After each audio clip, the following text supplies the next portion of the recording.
구독자 여러분 안녕하셨습니까? 이익선입니다. 어머니 나의 어머니가 새 단장을 했습니다. 오늘 다시 이렇게 뵙게 되었네요. 연필로 쓰라 그러면 참 쉽게 써지는 말인데 막상 말로 하려고 하면은 가슴부터 먹먹해지는 단어가 있습니다. 네, 맞습니다. 어머니요. 이 어머니. 그 고난의 세월 속에서도 자식을 위해서라면 무엇 하나 아끼는 것 없이 다 주시려고 했던 우리의 어머니들, 바로 그분들의 이야기를 나누는 시간, 어머니 나의 어머니인데요. 자, 자식들의 진솔한 고백을 통해서 그분들의 삶을 들여다보고자 합니다. 자, 오늘 첫 시간인데요. 어떤 분의 어머니를 뵙게 될지 오늘의 주인공 모셔보겠습니다.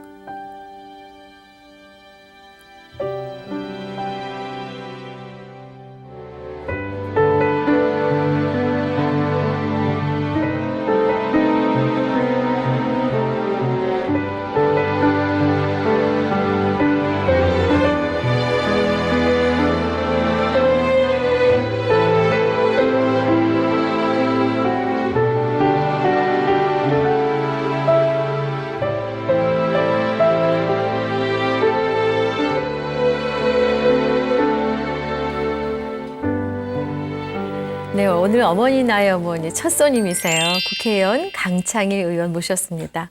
의원님 어서 오십시오. 안녕하세요. 예. 반갑고 축하드립니다. 감사합니다. 네. 예.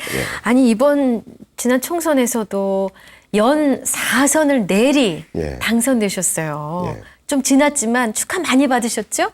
잘 부담만 느낍니다. 어깨가 무겁고. 네. 또 아주 불심이 깊은 국회의원으로서 많은 의원님들에게 또 불교를 알리고 계신데, 그러니까 저희가 한 3곱절은 더 반가운 것 같습니다, 의원님. 네. 제주 총선 사상 처음 있는 일이라면서요? 예. 제주도에서는 이상하게 내리 3선을 시키지 않았어요. 예. 저는 그런데 이번에 새로운 역사를 쓴 게 되죠. 그래서 처음에 출마해서 지금까지 내리 4선. 아마 4선. 제주도 역사상 처음이라고 그래요. 그래서 네. 되게 좀 어깨가 무겁고 네. 부담스럽습니다. 예. 그만큼 일을 열심히 잘하셨다는 반증 아니겠습니까? 글쎄, 부처님께서 많이 부처님이 가피로 됐다고 늘 생각하고 있습니다. 그러시군요. 네. 네, 강창일 의원님 집안 대대로 제주와 인연이 아주 깊으시다고요. 2년이 아니고 제가 벌써 300~400년 전에 제주도에 내려왔죠. 네. 원래 제가 진주강씨인데. 네네. 그래서 제가 제주도 입도한 지 17대가 되거든요. 그러니까 30년씩 하더라도 25년씩 하더라도 네. 벌써 340~50년 되죠. 그러네요. 그래서 네. 제주도가 뿌리시군요. 예, 뿌리죠. 뿌리. 예. 네. 근데 참 내고장을 위해서 일할 수 있는 것도 복이고 일할 능력이 있는 것도 복이고 아주 복이 많으신 분으로 알고 있습니다만 강창일 의원님 지역구는 제주에서도 제주도가 네. 갑을 제주시 갑을 그리고 네. 서귀포 이렇게 3군데 있는데 네. 처음에 제가 17대 때는 제주도가 이제 제주시와 북제주군, 남제주군 이렇게 나눠져 있었거든요. 네. 제주시 전체가 저희 지역구였는데 아하. 그 다음에 18대 되면서 분할이 됐어요. 네. 그래서 지금은 제주시 갑 그게 저 네. 지역이죠. 그러시군요. 비행장 있고 이렇게 공항이 있는 곳, 네. 또 도청이 있는 곳 이게 예. 저 지역이죠. 시골 농촌도 있고 제주시의 절반 이게 저 제주시 갑이에요. 예. 그럼 심장이죠. 제주의 심장에서 예, 일을 하고 계신 심장이죠. 겁니다. 예. 예. 근데 의원님께서 이렇게 정치의 뜻을 두고 고장을 위해서 일하실 수 있었던 원동력 딱 한 사람을 꼽으라면 누굴 꼽으시겠어요? 예. 정치를 왜 했는지 이 운명적이다 이렇게 생각을 하고 있고요. 네. 원동력 살아온 역사가 이상하게 정치하고 연결이 돼 버렸어요. 네. 그래서 제가 대학 교수를 하다가 이 운명인가 생각해서 되게 망설였습니다. 네. 이 정치를 해야 되는지 말아야 되는지 아직 그때만 하더라도 그때도 지금도 마찬가지인데 네. 되게 정치를 되게 정치하는 사람들을 좀 하시보는 그런 게 있었고 좀 어디 좀 이 까마귀들이 노는 세상인가 이런 게 있죠. 그래서 참 네. 정치 오는 게 되게 망설였는데 네. 그때 이제 저 나름대로 이제 13년 전인데 이게 네. 운명이다. 그리고 이 민주화의 완결, 네. 민주주의의 완결 이런 명분을 가지고 정치에 뛰어들게 됐고 하다 보니까 벌써 13년째 네. 4선까지 오게 됐어요. 그럼 어머님의 영향을 받으신 건 아니시군요. 예, 어머니가 계셨으면 정치하지 못하게 했었을 거예요. 여기 어머니가 돌아가셔서 3년 후에 정치를 하게 됐는데 네. 어머니는 정치하지 말라고 그랬어요. 네. 우선은 이 할머니들도 그랬죠. 어머니가 83세에 돌아가셨는데 네. 정치하게 되면 뭐 돈이 있어야 되고 막 이런 식의 이미지예요. 이게 돈도 없고 하니까 또 나쁜 사람 된다고 정치하지 말라고 이렇게 했는데 돌아가신 다음에 네. 어머니가 저희 큰 누나한테 얘기했다 그래요. 아, 우리 아들 창일이가 정치했으면 잘했을 텐데 네. 저기 저 돈도 없고 나쁜 세상이니까 하지 말라고 해서 미안하다고 살아계실 때 그런 얘기를 했다고 그래요. 그러니까 아드님이 정치를 하길 바라셨고 할 만한 사람이다라는 걸 일찍이 아셨는데 아이고 내가 돈이 없어서 안 되겠구나 이 말씀이시네요. 예, 아마 그랬던 것 같아요. 근데 저 앞에서는 그 정치하지 마라. 아이고 이렇게 했는데 네. 돌아가신 다음에 그런 얘기를 들었어요. 그래서 그러셨군요. 은근히 정치하기를 원했나 이렇게 생각을 하게 되죠. 네. 예. 육남 4녀의 예. 몇째십니까? 제가 이제 8번째예요. 8번째인데 복잡합니다. 10남매인데 3남매가 아주 어릴 때 돌아갔어요. 아하. 일제시대 때 일본서 제일 큰 아들이 되죠. 장남. 예, 장남이 네. 돼요. 그 돌아가셨고 해방 이후에 이제 50년대에 저희 바로 위에 아니 두 번째 누나가 네네. 누나가 해녀질 해녀. 아주 어린 나이 17살인가 예, 예. 16살 때에 저 경상도 가서 해녀질을 하다가 돌아가셨어요. 아이고, 그리고 저런. 또 바로 저희 위에 형이 있는데 초등학교 네. 2학년 때 차에 치여서 아이고, 돌아가셨어요. 저런. 그래서 3남매를 이제 잃었고 나머지 7남매를 그 위에 또 어머니가 매일 울면서 그냥 7남매를 이제 키운 게 되죠. 그러셨군요. 아버지도 빨리 돌아가셨어요. 저 초등학교 1학년 때 아버님이 돌아가셨으니까 그 이후에 이제 어머니가 이제 7남매를 전부 공부시킨 거죠. 고생 많이 했어요. 예. 일단 거기까지만 말씀하셔도 네. 어머님의 삶이 어떠셨을까 살짝 짐작은 네. 됩니다만 보통 형제자매가 많이 있어도 아주 어릴 때 예를 들어서 약이 없었다거나 해서 홍역을 앓다 간다든가 하는 경우는 있어도 이렇게 꽤 자란 자녀를 잃었을 때 어머님은 얼마나 그래요. 예. 얼마나 힘이 드셨을까요? 예, 예. 예. 근데 아주 어머니가 의연했었어요. 초등학교 1학년 때 저희 바로 위에 형이 돌아가시고 교통사로 돌아가셨는데 밤에 새벽에 보면 어머니가 어디 산 쪽에 가서 막 울고 통곡하고 그런 일들이 있었어요. 그래서 특히 아버님도 돌아가시고 해서 그냥 그 어린 애들 그 사고로 네. 죽어서 막 이 감내를 못해 새벽에 막 그 어린애들 산에 가서 막 울고 이랬던 기억이 있어요. 예. 그 다음에는 이제 뭐 남아 있는 자식 7남매를 전부 공부시켜야 되니까 뭐 남은 자식을 위해서 또 예, 뭐 힘을 내셨군요. 아주 그 뭐 네. 대단하신 분이었어요. 뭐 장사 안 해본 게 없고. 네. 어머니 인생을 또 말씀을 드리자면은 좀 더 과거로 가야 될 것 같습니다. 네. 어머니는 어떤 댁에서 나신 어머니의 유년 시절? 시절. 예. 봤더니 저희 어머님이 그 참머리도 좋으신 분인데 어릴 때 한두 살 때에 그 저희 외할머니 돌아가셨다고 그래요. 그러니까 예. 그 이모네 손에서 컸다고 그래요. 네. 이제 그때부터 근데 이모들이 참 애껴줬고 그러니까 장녀였죠. 그 집에 네. 그 집에 장녀가 됐는데 이모들이 잘 살고 그 외할아버지가 잘 살았는가 봐요. 네. 그런데 그래서 이모와 할머니들이 이모들이 키웠다고 그래요. 어머님을. 예. 예, 아주 부지런했는가 봐요. 어릴 때부터 한두 살일 때였으니까. 네. 그 다음에는 이제 저희 아버지하고 만나서 물론 중매로 만났겠죠. 만나서 그 다음에는 이제 또 저희 아버지 형제들도 7남매예요. 네. 장손이거든요. 저희 아버지가. 그래서 아, 일제시대 때 일본으로 건너갔죠. 건너가서 뭐 고철 장사하면서 돈 많이 벌었다고 그때 그래요. 어머님과 일본서. 같이. 예. 아, 또 뭐 돈 많이 벌었다고요. 아버지 어머니가. 네. 아버지하고 어머니가. 일본서 저희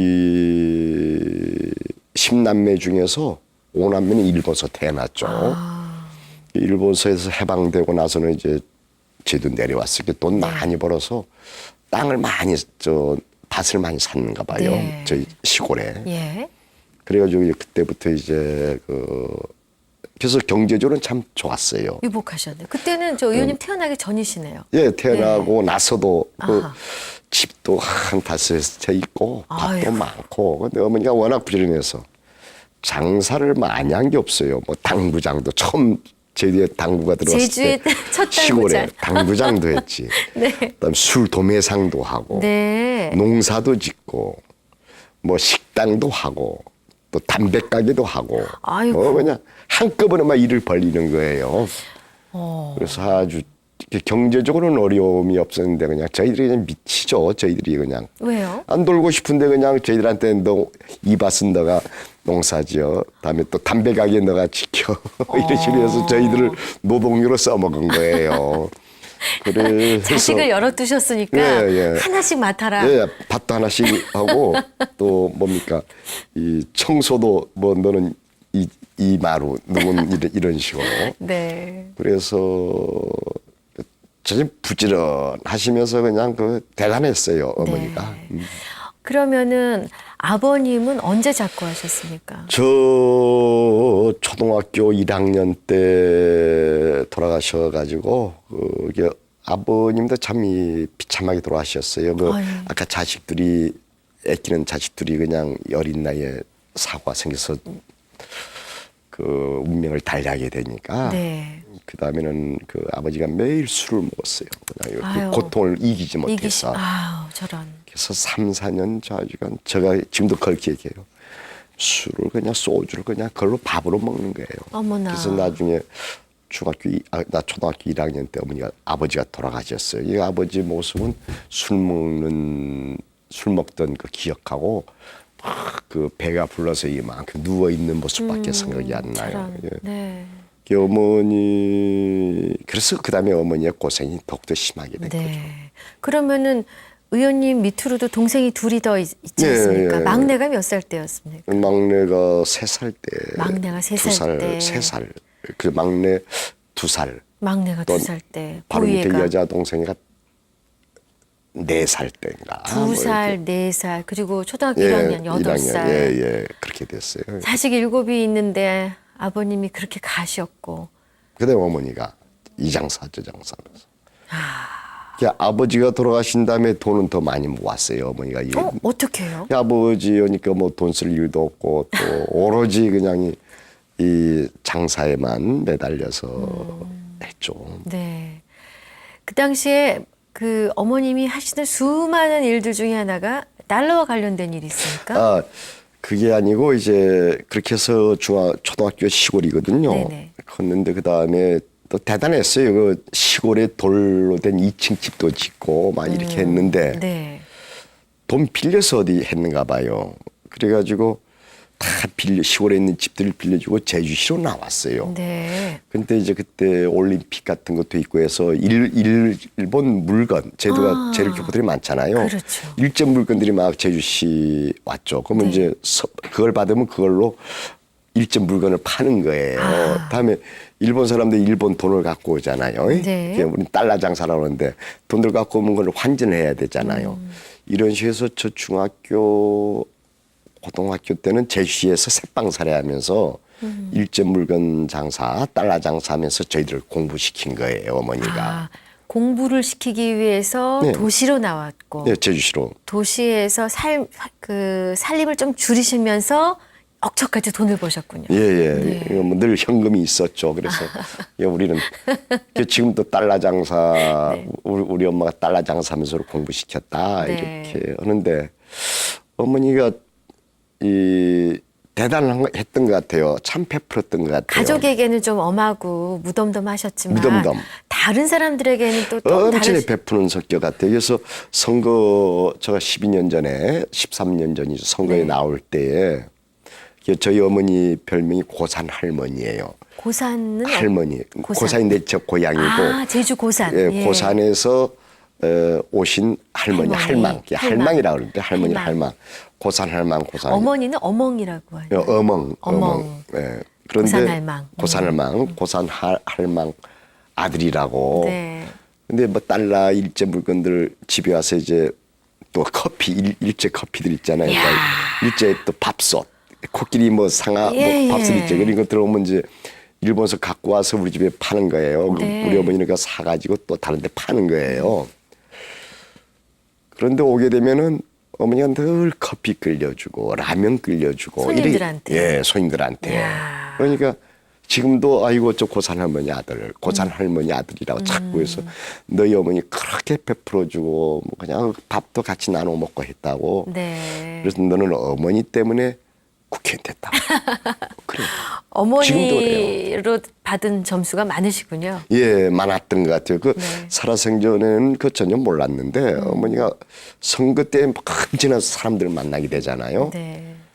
그런데 유권자들이 그래요. 아이고 나 너네 집에 가서 밥도 얻어 먹었다, 라면도 얻어 먹었다, 커피도 먹었다 하면서 그분들이 지금 뭐 70, 80들 되신 할머니, 할아버지들이 또 지금도 선거운동 열심히 해준 분들이 계세요.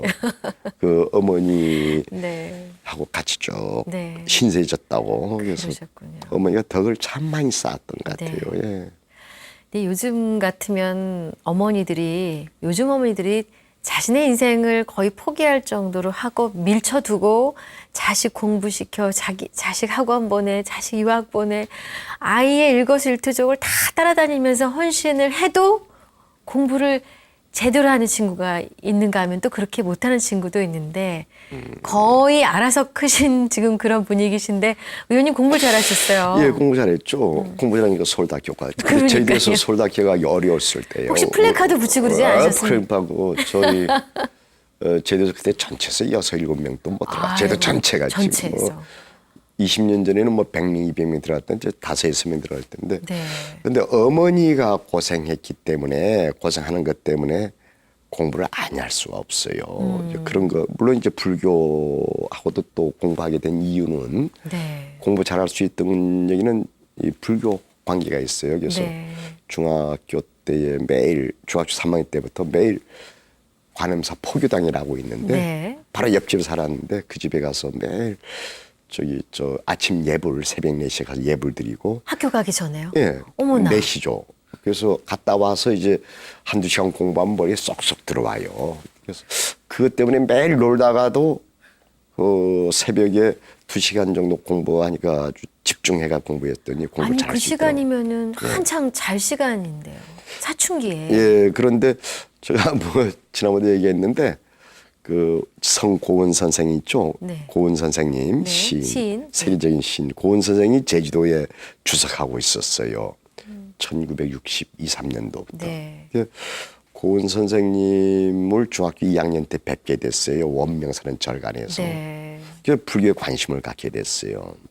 그래서 이제 불교하고 인연이 돼가지고 이제 룸비니 결성 만들고 룸비니. 네. 중학교 3학년 때부터 매일 바로 옆집이에요. 사찰에 가서 관음사 포교당에 가서 예불 드리고 네. 그래서 공부를 잘할 수 있었어요. 이게 부처님이 가피로 공부도 할 수 있었다. 요즘 애들은 자정 넘어 1시, 2시까지 학원 숙제하다가 잠자서 정작 학교 갈 때 못 일어나는데. 그러니까 그래서 저는 학생들한테 부처님 열심히 믿으면 공부 잘한다. 왜 그러니까 네. 공부해보면 말이죠. 10시간 공부, 머리가 산만하게 10시간 공부하는 것보다 집중해서 1시간 하는 게 훨씬 효과적이에요. 네. 그러니까 제가 남들은 나보고 천재라고 하는데 천재 아니에요. 집중해서 공부해서 그래요. 그러니까 새벽 4시에 일어나잖아요. 그래서 1시간 예불 드리고 네. 이렇게 들어오면 이제 5시 정도 돼. 5시에서 7시까지 2시간 공부를 해요. 뭐 그냥 싹싹 들어와요. 그다음에 뭐 오후에는 그냥 매일 뭐 놀러 다니고 이렇게. 이 사람들은 좀 매일 놀러 다니는데 어떻게 공부 잘하지? 예, 공부 잘하지. 뭐 또 중학교 때, 고등학교 때 막 술도 먹고 다녔어요. 예. 그런데 공부 잘하니까 어째 천재가 천재도 아무것도 아니고 집중해서 한두 시간 공부하는 게 좋다. 그냥 책상에서 늘 그닥그닥 졸면서 10시간 해도 효과가 없어요. 그래서 내가 저기 젊은 이 청소년들한테 야 불교 열심히 다녔어. 아침 새벽에 가서 예불 드리면은 너 공부 1등 한다. 그러셨군요. 그런 근데 일이 있었죠. 자식이 이제 7인데 7이 다 공부를 그렇게 잘하지는 않았을 거 아닙니까? 그래도 다들 잘했어요. 다들 잘했어요. 예, 다들 그 중에 제일 잘하셨죠, 의원님? 그죠. 예, 그 다들 형제들이 뭐 다들 뭐 우등상장들을 받고 했어요. 초등학교 때. 누구 닮으신 거예요? 어머니가 머리가 좋았던 것 같아요. 약간 어머니가 80세에 돌아가셨는데 돌아가시 전까지 수판, 네, 주판이라고 그러죠. 주판도 놓고 아. 계산하고 깜짝 놀래요. 동네 사람들이. 83세 됐는데도 전부 계산해. 네. 또 기억해서 뭐 속으로 메모하시고. 어머니가 머리가 참 좋았던 그러셨군요. 것 같아요. 예. 그때만 해도 다 도시락 싸가지고 다니실 시기잖아요. 도시락은 어떻게 해결하셨어요? 어머니가 다 싸주셨어요? 아니, 아니면 알아서 싸가지고 가셨어요? 도시락 없었어요. 저희 그러면? 때. 예, 저희는 도시락도 없고 그냥 자취했죠. 저희가. 이게 어머니가 시골에 있었을 때는 저 중학교 1학년 때 이제 그럼 제주시에 유학을 와서 예, 예. 내대로 밥해 먹고 알아서 밥해 먹고? 예, 밥해 먹고 어머나. 했죠. 그랬고 그 다음에는 제도에서는 뭐 도시락 같은 거 없어요. 그냥 학교 갔다가 점심 때 집에 와서 밥 먹고 가고. 다시 가고. 네, 그런 거였죠. 뭐 학교들이 뭐 걸어도 15분밖에 네. 안 걸려서. 그래서 근데 보통 어머니 하면은 음식을 연결을 안 지을 수가 없거든요. 네. 왜냐면 어머니가 해주시던 음식, 어머니만이 그 딱 내는 그 맛이 있기 때문에. 네, 그래요. 어머니 하면 가장 떠오르는 음식으로 뭘 꼽으세요? 그 어머님께서 봤더니 또 이 요리를 잘했던 것 같아요. 지금도 이제 어머니가 해줬던 음식 맛 이것 때문에 자꾸 그런 걸 많이 먹게 되는데 네. 저는 감자가 많죠. 감자 감자에 돼지고기 넣어서 그 돼지고기에서 찌개 만들어서는 네. 그런 것도 있었고 그다음에 돼지고 김치도 넣고요. 아니 또 김치하고 또 돼지고기 또 따로 하는 예. 이런 식으로 돼지고기에 감자 썰어서 맛있어요. 잘 안 먹죠 서울서는 그런 게 없어. 근데 돼지하고 감자 해가지고 찌개에서 먹는 거 그거. 네. 다음에 또 돼지고기하고 김치해서 김치찌개. 김치. 아유. 그것도 그거 아주 비싼 거예요. 저희에서는 고기 먹기가 힘들었어요. 그런데 가끔 그런 거 먹었죠. 예. 그러셨군요. 그게 제 어머니가 제 생각이 나요. 지금도 계속 감자는 네. 많이 먹죠. 아하. 근데 보통 굉장히 이렇게 훌륭한 일을 하시거나 많은 업적을 남기시는 분들, 영향력 있는 분들의 이야기를 들으면은 어머니의 영향이 알게 모르게 굉장히 많이 끼친 부분이 있는데 그중 하나가 또 밥상머리 교육이더라고요. 예? 밥상머리 교육. 식사를 할 때는 어떠셨습니까? 밥 같이 어머니 밥도 식사도 안 해요. 어머니는 자기가 혼자 너무 해주고 바쁘셔서? 막 그냥 만들어주는 거예요. 그냥 자기 즐거움이 있는 거예요. 그래서 얘가 뭐 귀찮아서 그냥 밥 별로 먹고 싶지 않아요. 이렇게 막 만들어서 주는 제가 거예요. 질문이 알았어. 어리석었네요. 그 7 키우느라고 하루 종일 일하셨을 어머니가 그거 밥상을 차려놓고 자식들 먹는 거 그보다 볼 시간이 없으셨는데. 예, 오로지 그냥 네. 해주면서 만족을 느끼는 참 특이하신 분이에요. 지금 그러시군요. 생각해봐도. 네.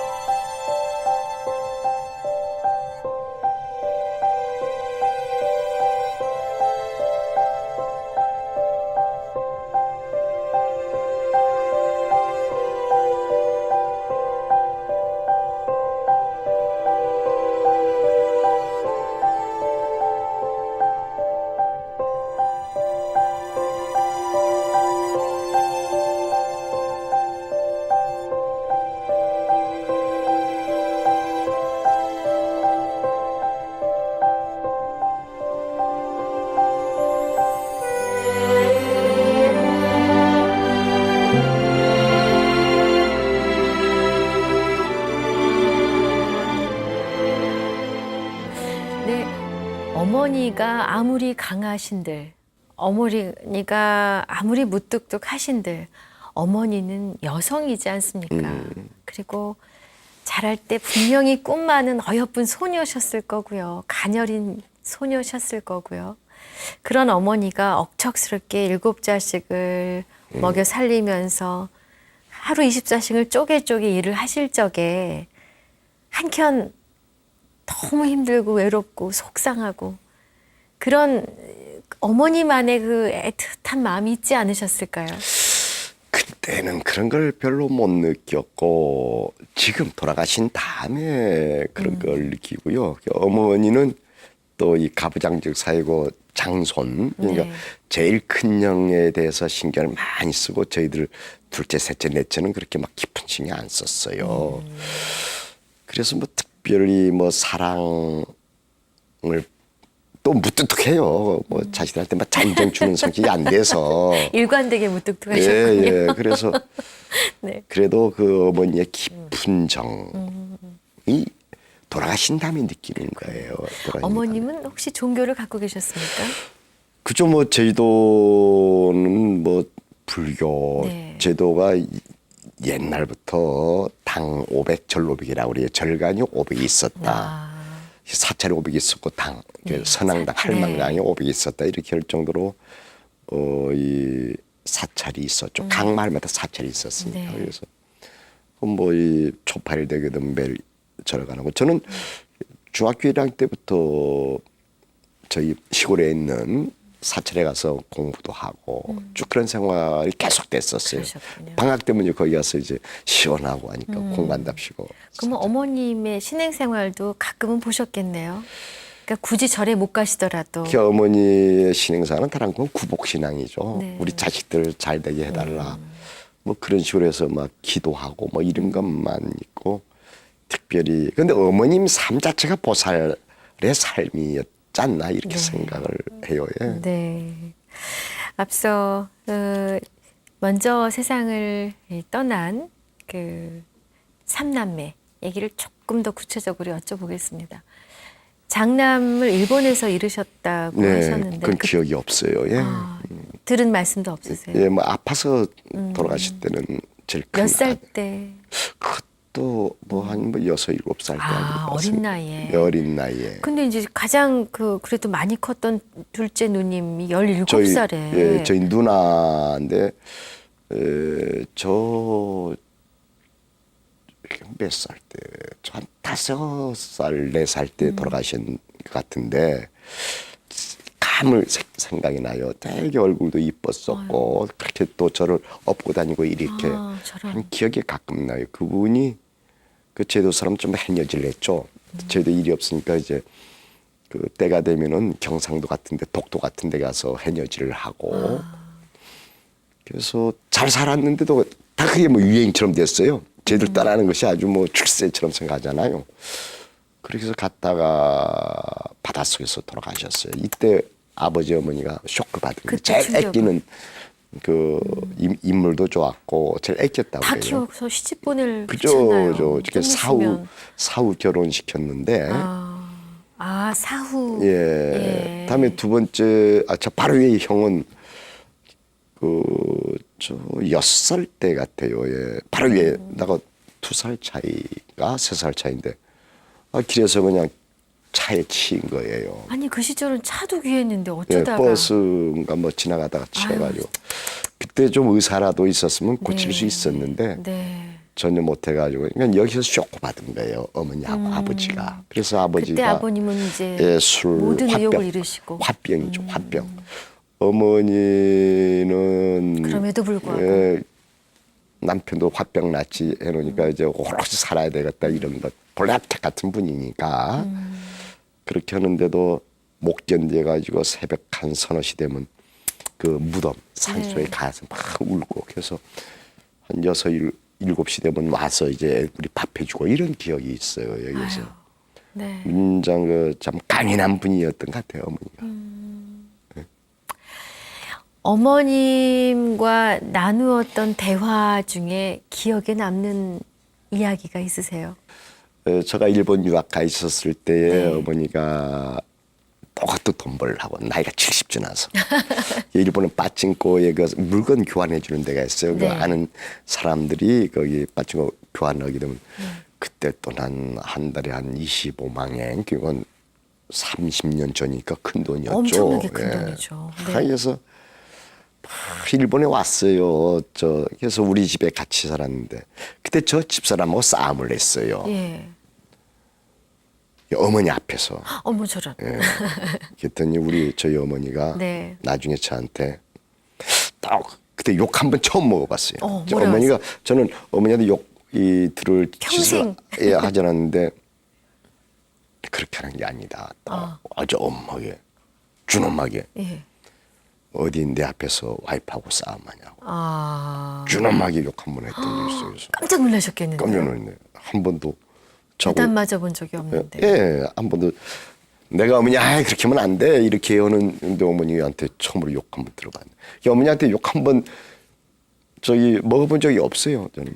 아, 맴매도 그럼 예? 잘할 적에 맴매라고 하잖아요. 아 그래요? 어머니한테 뭐 그런데 딴 종아리 한 번, 손바닥 한 번 안 그건 맞아보셨어요? 있어요. 있으세요?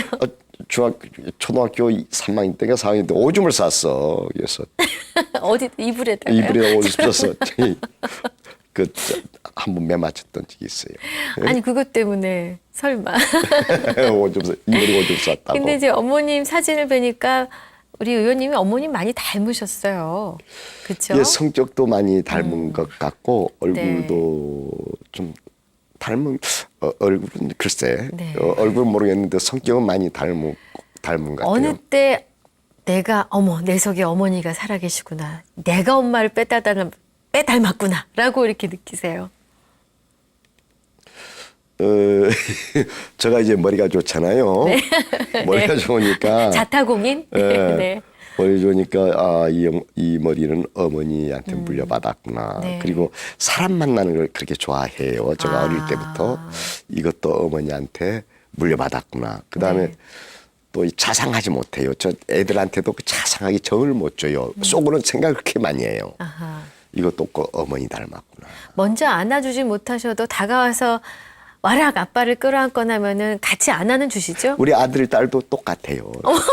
뭐 아빠 딸한테도 문자 메시지 보내잖아요. 아주 간단해요. 잘 갔냐? 알았어. 뭐 하냐? 알았어. 예. 뭐 딸도 그렇고 아들도 그래요. 사모님은 어떠세요? 우리 사람은 또 틀려요. 우리 사람 막 자상하잖아요. 그냥 잘 안 그런 데서 그냥 막 갈등이 많이 막 간지러워요. 막 자상하게 막 하면 좀 간지러워요. 근데 어머. 속으로는 끔찍하게 생각하는데 표현을 안 하는 거예요. 네. 그래서 그 때문에 이제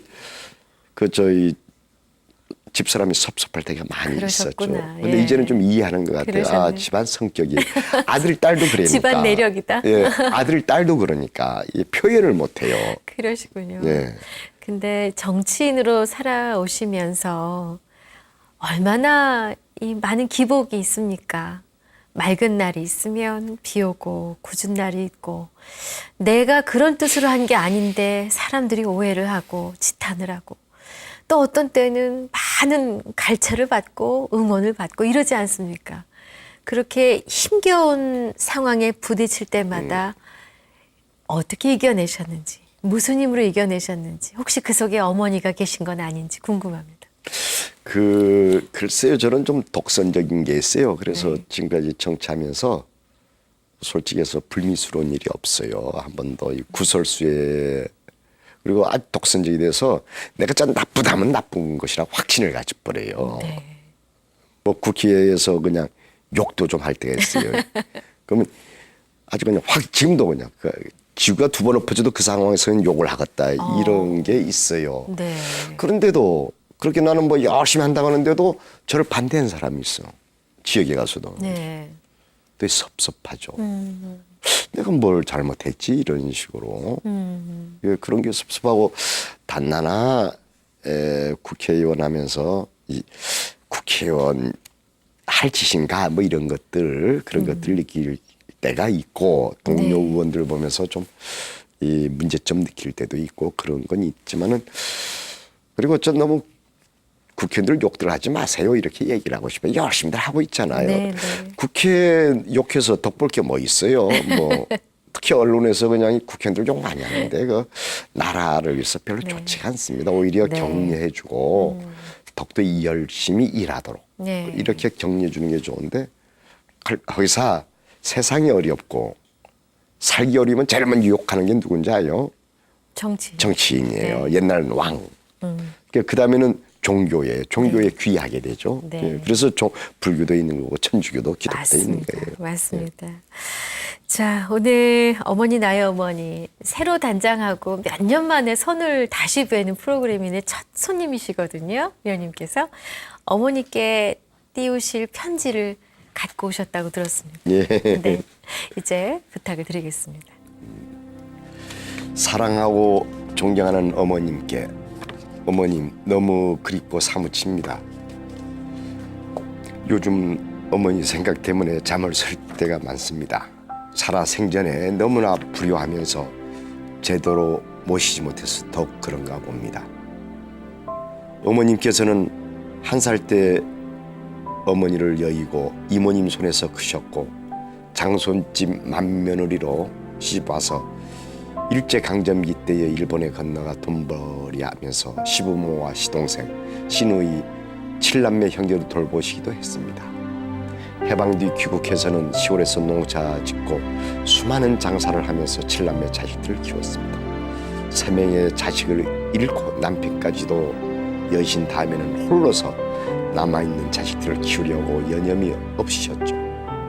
일제 물건 달러 장사까지 하면서 80세가 되도록 다 큰 자식들을 돌보기도 했습니다.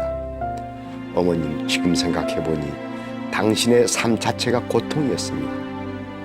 자비와 베품의 삶이었습니다. 보살행을 몸소 실천하신 어머님, 다음 생에서는 큰 스님이나 보살님으로 환생했을 것 같습니다. 어머님, 제대로 따뜻한 밥 한 끼 모시지 못했던 불효막심했던 저희 자식들을 이제 너그럽게 용서해 주십시오. 그 은혜 갚을 길은 어머님께서 베풀며 사는 것, 그리고 좋은 세상을 위해서 헌신하신 것처럼 저희들이 따라하는 것뿐이라고 생각합니다. 어머님 감사하고 사랑합니다. 아이고, 됐어요. 아이고. 네. 아, 어머니께 올리는 편지를 읽으시다가 끝내 이제 눈물을 흘리셨어요. 네. 국회의원을 4선 연임한 의원님도 눈물을 흘리시는구나. 나이가 많은 또 눈물이 많아지죠. 그러셨군요. 예. 그럼 아까 갈수록 더 생각나고 그립다라는 말씀 이제 이해할 것 같습니다. 네. 나이가 들면 들수록 더 그래 네. 돼요. 예. 이제 자꾸 어머니 생각이 나요. TV에서나 신문지상에서나 혹은 국회 주변에서 강창일 의원님 뵈면 아, 고산 할머니 아들 이렇게 알아보는 분들이 또 많아지실 것 같은데요. 예. 자, 오늘 이 시간 마치면서 끝으로 예. 이 시대의 아들들에게 한 말씀 해주십시오. 예, 올바르게 사세요. 올바르게. 부처님은 다 알고 계십니다. 잠시 우리 마음이 이 육체 만나서 지금 우리 한 생을 유지하고 있는데 이 다음 생에 더 큰 행복을 위해서 지금 생에 잘 올바르게 사는 게 부처님의 우리 가르침을 따르는 것일 겁니다. 좀 손해보는 것 같지만은 올바르게 살고 부처님 가르침 따라서 자비롭게 살아갑시다. 이런 말씀을 드리고 싶고 저도 역시 부처님 가르침 저버리지 않고 베풀면서 너그럽게 자비롭게 살아가고 싶습니다. 감사합니다, 의원님. 네. 네, 저 감사합니다. 큰 스님하고 인터뷰하는 줄 알았습니다. 네, 어머니 나의 어머니 오늘 첫 시간으로 더불어민주당 국회의원 강창일 의원과 인터뷰를 했습니다. 의원님 나와주셔서 감사합니다. 감사합니다. 네. 신이 일일이 다 그 모든 일을 돌볼 수 없기에 어머니를 만드셨다는 말씀 들어보셨죠? 아마 이 방송 함께 해주시는 어머님들 또 자제분들 모두 서로서로 행복해지려고 애쓰고 계실 겁니다. 이 땅의 어머님들 모두가 행복해지시기를 기원하면서 어머니 나의 어머니 오늘 그 첫 시간은 마감토록 하겠습니다. 함께해 주신 여러분 고맙습니다.